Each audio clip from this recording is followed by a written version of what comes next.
Okay, so I promised you guys some meal prepping ideas, right? So I'm gonna start by describing how I meal prep every week, and then I'll go into a couple of different ways that you can meal prep as well. There are so many different ways. I suggest the best thing that you can do is just get started with one of these ways and then let it morph into whatever works best for your lifestyle. I have done probably three-ish different ways of meal prepping as my life situation has changed. And, each one works just fine. It just depends on what my life is doing. So at this point in time, I work from home, and I work from home with Parker here with me. The weekends are spent as a family, so I do not do a big Sunday meal prep because to me that sounds like the worst way in the world to spend a Sunday. Sunday, I want to hang out with my family. I want to lazy around. I want to maybe do a house project. I don't want to meal prep. So I don't. I get my grocery shopping done. So today's Friday. Yesterday, I did my farmer's market grocery shopping. I got that done. And then tomorrow, I'll do my supermarket grocery shopping. So I get all of my produce, my fruits, vegetables, and meats at the farmer's market. And then I get milk, eggs, dried goods, beans, that kind of stuff, butter, at Walmart and or Stater Bros, which are grocery stores here. So I get that done on 2 separate days, so I'm not super overwhelmed with grocery shopping. And then how I do it is, so today we ran out of meat yesterday, so we need a fresh batch of meat. So whenever I run out of something that I use regularly, like meat or sweet potatoes or quinoa or brown rice, things that we use regularly that take up a bit of time to cook, whenever I run out, instead of just making enough to get me through the meal that I'm making, I'll make a big batch. So when I make chicken later today so that we can have dinner tonight or whatever, I'm going to make a big batch. I'm not going to make just enough for dinner. I'm going to make probably 6. I got leg quarters this time, so it's a thigh and a drumstick. I'm going to put 6 of those in my Dutch oven because my crock pot broke, and I'm going to cook them all together, and then I'm going to use what I need and put the rest in the refrigerator, and we'll use it over the weekend.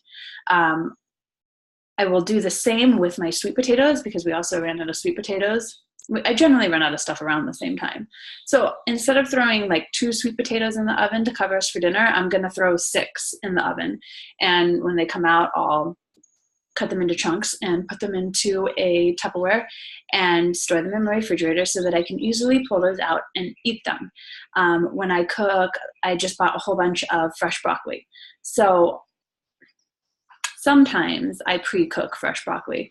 If I'm cooking it in the skillet with ghee and salt or something, I'll cook extra. But if I boil it, I don't really like cooking extra because it gets kind of icky. But I do cut it all up.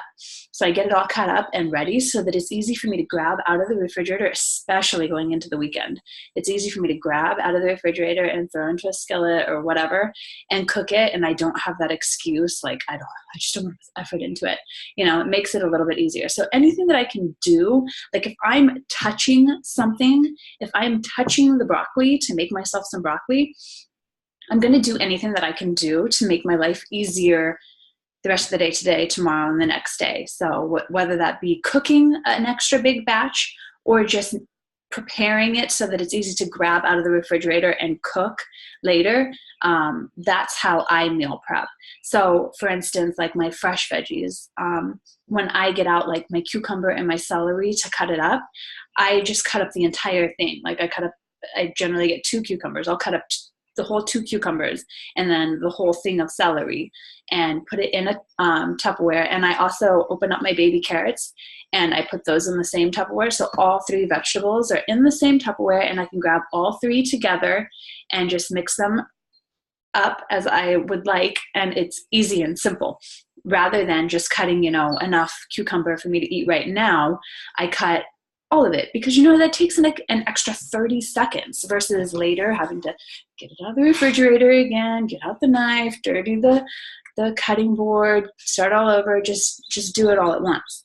So that is how I meal prep. Another thing that's like a big staple is oatmeal. We have oatmeal every single morning, oatmeal, eggs, and spinach. So I cook a big batch. I generally cook 2 batches a week. And I cook a big batch of it. I put cinnamon and honey in the big batch of it, and I store it in the refrigerator. And then I get out just a little bit every single morning for each of us, and I'll add like fresh fruit if we want fresh fruit in it, nuts, whatever. Sometimes I just eat it how I made it. But having that prepared as well, that way you don't have to dirty that extra pan. You don't have to take that extra time to make oatmeal. It's already made. You just need to put it in a bowl and throw it in the microwave. So that's how I meal prep right now. Previously, I'd say maybe a year or 2 ago, I did used to meal prep on Sundays. So we would get our grocery shopping done on Saturday. You know what? Now that I think about it, I think it was pre-Parker. I think Parker is what changed the meal prepping. So we would get our grocery shopping done on Saturday at the 2 different grocery stores. And then we would start a little bit on Saturday and then do a little bit Sunday morning before church, and then do a little bit Sunday afternoon after church. So what we would start, excuse me, what we would start on Saturday, we would go to the grocery store, get our stuff, and let me think about this. I think that we would probably start the vegetables, like cutting up the fresh vegetables before we put them in the refrigerator. I always, if I don't prep them before I put them away, I have trouble remembering to prep them later on. So I think that that's what we did on Saturdays. And then on Sunday morning, before we went to church, we would just throw a big batch of meat in the crock pot so that it was going all day. And then by 5, 6 o'clock in the afternoon, it was done in the crock pot. When we got home from church, sometime in the afternoon, we would start a batch of brown rice or 6 or 7 sweet potatoes in the oven. That way, when our starches were getting to the point of complete, our meat was also getting to the point of complete. And I did a lot of I would prepare each of Brian's meals to go to work. I would put them each in Tupperwares. So I would get out my little containers to measure out all my different macros for him to make sure that we're portioning things correctly, because that is a really, really, really big one for nutrition, is portion sizes and portioning out your macros correctly and eating the correct amount of macros. So I would get out my containers and make sure that I'm measuring out all of the macros correctly. So the correct amount of brown rice, the correct amount of meat, the correct amount of vegetables, the correct amount of fruit, whatever, and put it in the Tupperware for him. So when I was meal prepping that way, I was making everything and putting it all together in a Tupperware that was easy to grab and go. That made it really easy for him in the morning. I would portion out fruit and veggies, snackable veggies, in containers and in little Ziploc bags, so that we had these easy grab and go snacks. And now that I think about it, I should probably start doing that again, because that made my life really easy. So that's another way of prepping, is getting everything ready and then putting it all together, all already portioned out and in its Tupperware and ready to just grab and go. Now, the third way of prepping is similar to that way. I feel like it's kind of like a combination of the two. You prep your stuff. So you prep your meat, you prep your starches, and if you want to roast veggies or whatever, if you want to prep your veggies ahead of time, roasting veggies, they stay good too for a while, so that you can do. So you prep a big portion of each of these things, a big portion, so it lasts, 3-4 days. And then you would put all the meat in one Tupperware, all the brown rice or whatever in another Tupperware, all the veggies in another Tupperware. And then through the week, you can just grab from each, just pull out those Tupperwares and portion stuff out as you go through the week.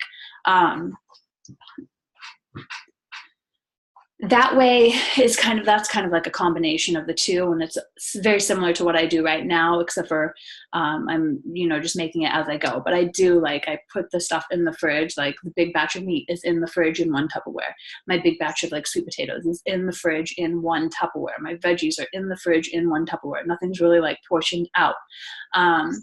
That makes it a little bit more difficult, like as you're going through the week, because you do have to pull it out and portion it. But at the same time, it makes the meal prep time a little bit less painful. So you kind of just have to play with it and see what works for you. It's going to be difficult no matter what when you first get started, because change is difficult when you first get started. I don't care what kind of change you're trying to make. It's hard to make change. As human beings, we like things to just stay consistently the same. But if you're looking to feel different, if you're looking to change the way that your body looks, if you're looking to change the way that your body performs, if you're looking for more energy, if you're looking for clearer skin, if you're looking for just to be healthier, you're going to have to make a change. You can't just sit doing the same thing and expect different results to come to you.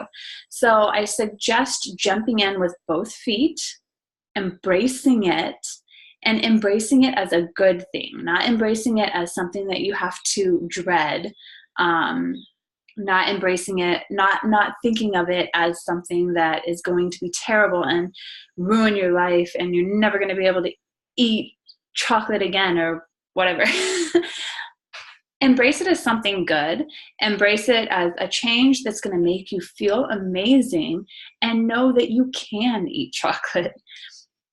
A lot of people work with the 80-20 balance, where you are eating clean for the most part. Clean meaning fresh fruits, fresh vegetables, proteins, and whole grains, and then healthy fats. So nothing prepackaged. So no like mac and cheese, no like Wonder Bread, no cereal, that kind of thing. None of that. Everything's fresh, like from the earth. Obviously, it's processed a little bit, but as minimally processed as possible. So if you're eating that way 80% of the time, then the thought process is 20% of the time, you can allow yourself to have those less than healthy foods, just to keep that healthy balance. But sometimes I have found, especially for someone like me, like I have a huge sweet tooth and I have a huge salty tooth. I think a lot of people do. And I'm totally fine after I have not eaten sweets or, like unhealthy salties for maybe 2 weeks. I'm completely fine. I don't care about them anymore. I don't crave them. I'm fine. But the minute I eat something like a cookie or a donut or a pastry or, whatever, bread, the minute I eat something like that, I start craving it again. I start wanting it again. So be careful with that 80-20. Be careful with that balance, because sometimes that balance just throws you off. Sometimes having those cheats or whatever aren't worth it in the long run, because they just make it harder for you. And instead, just enjoy the healthy foods that you're putting in your body and don't think about what you're missing out on. It's not really missing out on anything anyway. Like, it really is poison to your body. Your body does not know how to digest these things, and it breaks down the insides of your body. So embrace meal prepping. Think of it as, helping your body and working towards your goals. And then I would love to conversate back and forth, whether you want to message me or whether you want to talk here in this event about meal prepping and how it's going for you, and any questions that you might have, any advice that I might be able to offer, or if you have advice or tips, if you're like an expert meal prepper and you have advice and tips, like, that's always welcome. I'm far from an expert. I just have a few tried and true methods that have worked for me.